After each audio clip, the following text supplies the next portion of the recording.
Good morning everyone. আমার নতুন একটা ভিডিওর সাথে সবাইকে জানাই অনেক অনেক ভালোবাসা এবং অনেক অনেক ওয়েলকাম। তোমরা সবাই কেমন আছো? আশা করছি ভালো আছো। আমি কিন্তু বেশ ভালোই আছি। সকাল সকাল উঠেই কিন্তু কাজে লেগে পড়েছি। সকালে পাপ্পা সোনাও কিন্তু উঠে গেছে, আর সকালের নর্মালি যে কাজকর্মগুলো থাকে কমপ্লিটও হয়ে গুড গেছে। মর্নিং। এখন ঘড়িতে বাজে সকাল 8:25। আর আমি হানিমিতা, আমার নতুন একটা ভিডিওর সাথে তোমাদের সবাইকে জানাই অনেক অনেক ভালোবাসা এবং অনেক অনেক ওয়েলকাম। শুরু করছি নতুন একটা ব্লগ। তোমাদের সবাইকে জানাই শুভ সকাল। আর দেখো, এই যে পাপা সোনা আজকে একটুকুও নিচে বসে বসে খেলা করবে না। আর আমি পুরো ঘেমে একাকার, তাড়াতাড়ি করে কাজ করছি কিন্তু একটুও বসবে না নিচে। ঘর বারান্দায় মুছছি তো তাও ছাড়বেই না একটুকু। কোলে উঠলেই চুপ। কী যে করি, কী করে রান্না করবো আজকে বুঝতেই পারছি না। অন্যদিন কিন্তু খেলা করে, রান্নাবান্না করে নিই, একটু আধটু মাঝে মাঝে কান্না করলে কোলে নিই। আর আজকে সকাল থেকেই কোলে উঠবে। কোলে উঠলেই চুপ, দেখো কোলে উঠে আছে চুপ। খেলা দিয়েছি, খেলবেও না, শুধু একটু বেরু যাবে, কোলে উঠবে। কিন্তু আমি কাজগুলো কি করে করব জানি না। চলো দেখি, ওকে একটু সামলে নিই, ওর সাথে একটু খেলা করি, ওর মনটা ফ্রি করে দিই, তারপর রান্নাবান্না করব। এখন আমি পুরোপুরি ফ্রেশ হইনি, সকালের কাজবাজ সবেমাত্র কমপ্লিট করলাম। আজকে একটা ব্যস্ততম দিনের ব্লগ তোমাদের সাথে শেয়ার করব, যেটাতে শাশুড়ি মা কিন্তু একদমই বাড়িতে ছিল না। সেই জন্য আমার বাচ্চাকে নিয়ে নাজেহাল অবস্থা আর কি। বুঝতেই পারছো, একটা এত ছোট বাচ্চাকে নিয়ে এত কাজকর্ম, বুঝতেই পারছো তো কতটা চাপের হয়ে যায়। এদিকে রান্নাবান্নাও কিন্তু বসিয়ে দিয়েছি, সকালের কাজকর্ম কমপ্লিট হয়ে গেছে। ব্রেকফাস্ট কমপ্লিট করে পাপা সোনাকে সামলে খাইয়ে দাইয়ে কিন্তু রান্নাবান্না করতে শুরু করে দিয়েছি। এখানে করছি পনির দিয়ে একটা সব রকম মিক্সড সবজি বানাবো ভাবছি আর কি। এদিকে স্নানও কমপ্লিট করেছি মাঝে, তারপরে আমি পুজো দিয়ে তারপরেই কিন্তু রান্নাবান্না শুরু করেছি আর কি। সেটাই তোমাদেরকে বলছিলাম। আর আয়ান সোনা এখন একটু ঘুমিয়ে গেছে, সেই ফাঁকেই ভাবলাম সবজি কেটে রান্নাবান্নাটা করে নিই। চলো কী রান্নাবান্না করেছি একবার দেখে নাও, চলো। যেহেতু শর্টকাটে আর কি করতে হবে, সেই জন্য সব রকম সবজি দিয়ে মিক্সড একটা সবজি বানিয়েছিলাম। আর ফ্রিজে কিছুটা পনির ছিল অল্প পরিমাণে, সেই জন্য পনিরও দিয়ে দিয়েছিলাম আর কি। বেশ টেস্টি হয়েছিল আর কি। আর বানিয়েছিলাম মুগের ডাল।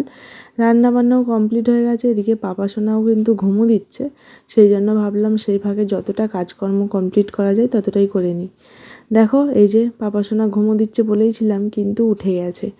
তারপরে উঠে গেছে কিন্তু খেলা করছিল, সেই ফাঁকে আমি সব বাসনপত্র পরিষ্কার করে ধুয়ে গ্যাস ট্যাস পরিষ্কার করে নিচ্ছিলাম আর কি। এদিকে তো তোমাদের সাথে আর কোনো ভিডিও শ্যুট করা হয়নি। দুপুরে একটু খাওয়া দাওয়ার পরে পাপা সোনাকে নিয়ে কিন্তু ঘুমিয়ে গেছিলাম, কারণ পাপা সোনা তো আমি না মানে শুলে পাশে ও ঘুমাই না, এরকম একটা ব্যাপার। তারপরে বিকেল বিকেল উঠে কাজকর্ম কমপ্লিট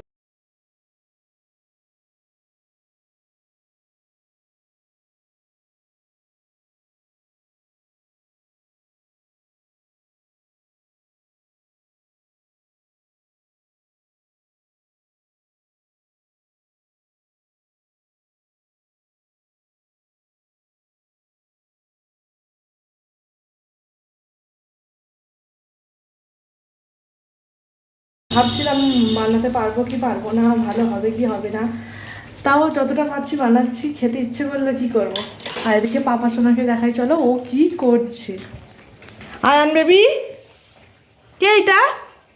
শোনো বাবা, এই দেখো এখান থেকে সব মশলাপাতি ডিবে নিয়ে এই করছে এখানে। এই যে দুষ্টুমি করছে। দুষ্টুমি করছো? হ্যাঁ, খেলো করো। ও তো এইরকমভাবেই খেলা করছে, করুক। চলো আমি ততক্ষণে পিঠেটা বানিয়ে নিই। প্রচুর কমই বানাচ্ছি কিন্তু বানিয়ে নিই। চলো দুজন খাবো, আমি আর বাবা। দেখতে থাকো। বহুদিন আগে একবার বানিয়েছিলাম, কিন্তু খুব সুন্দর হয়েছিল আর কি। গুজরাটে থাকাকালীন বানিয়েছিলাম। আর এখন হঠাৎ করেই খেতে ইচ্ছে করছিল, সেই জন্যই কিন্তু বানাতে বসে গেছি। অল্প পরিমাণেই বানাচ্ছি আর গুড় দিয়ে বানাচ্ছি আর কি। গুড় দিয়ে খেতে আমার একটু বেশি ভালো লাগে চিনির থেকে আর কি। ভাজা পিঠেটা আমার কিন্তু বেশ পছন্দ। আমার থেকে আবার বড়মশাইয়ের এই মানে পিঠেটা বেশিই পছন্দ। আর এই পিঠেটা দেখো কেমন একটা হয়ে গেছে। চলো পিঠে কয়েকটা বানিয়েছি, আর বেশি কয়েকটা বানাবো না, কয়েকটা বানিয়ে নেব। এদিকে খিদে খিদেও লাগছিল আর কি। খিদে না মানে লোভ লাগছিল বলতে পারো, মন চাইছিল খাই খাই, সেই জন্যই বানিয়েছি। আর এখানে খেতেও শুরু করে দিয়েছি। চলো বানানোও কমপ্লিট হয়ে গেছে। এই যে পাপা সোনার অবস্থা দেখো, ও তো খেলা করছে আর কি, ওর কোনো চিন্তা নেই, ও এখন খেলা করছে। বাজে বাজে ওই 6:20 মতো। কারেন্টের তো কোনো দেখা নেই, আর বাড়িতে কেউ নেই, ভালোও লাগছে না। আর কারেন্ট নেই তো এই জন্য আরোই ভালো লাগছে না। বাবা শোনা খেলা করছে, তাও আমি ভাবছিলাম হয়তো কান্না করবে। আর একটা জিনিস কিনেছি, আর ঘুরে টুরে এক্ষুনি এলাম আর কি, পিঠে বানিয়ে একটু ঘুরতে গেছিলাম। ঘুরতে বলতে বৃষ্টি হচ্ছিলো, বৃষ্টি থেমেছিল। আর পাশের বাড়িতে আর কি জায়ের মেয়ে এসেছিলো, ওর সাথে একটু বাইরে বেরিয়েছিলাম। এসে টেসে আসার সময় দেখলাম একটা জিনিস আসছে, কী সব তোমাদের দেখাই, দেখলে তোমাদের অনেক ভালো লাগবে। আয়ানসানা তো আমার পিছন পিছন আসছে, দেখো পুচকু, আমি যেখানেই যাব ও সেখানেই যাবে।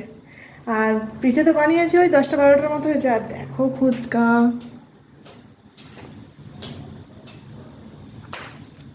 দেখলাম যে ফুচকা কাকু আসছে, সেই জন্য ফুচকা নিয়ে নিলাম।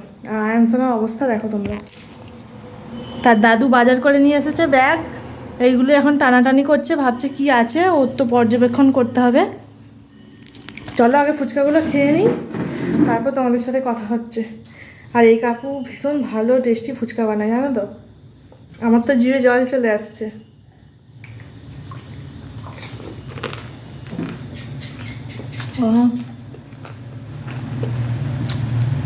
ভীষণ টেস্টি।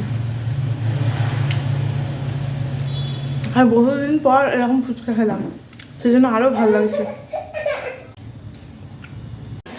বন্ধুরা এখন বাজে ওই 9:45 মতো, আর কারেন্ট এসেছে ওই 8টার দিক করে।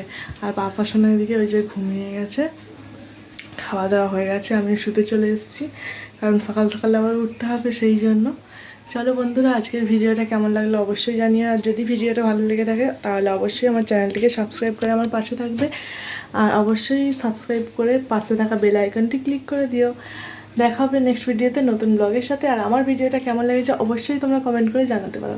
চলো বন্ধুরা, আজকের ভিডিওটা এই পর্যন্ত, দেখা হবে নতুন ভিডিওর সাথে। চলো।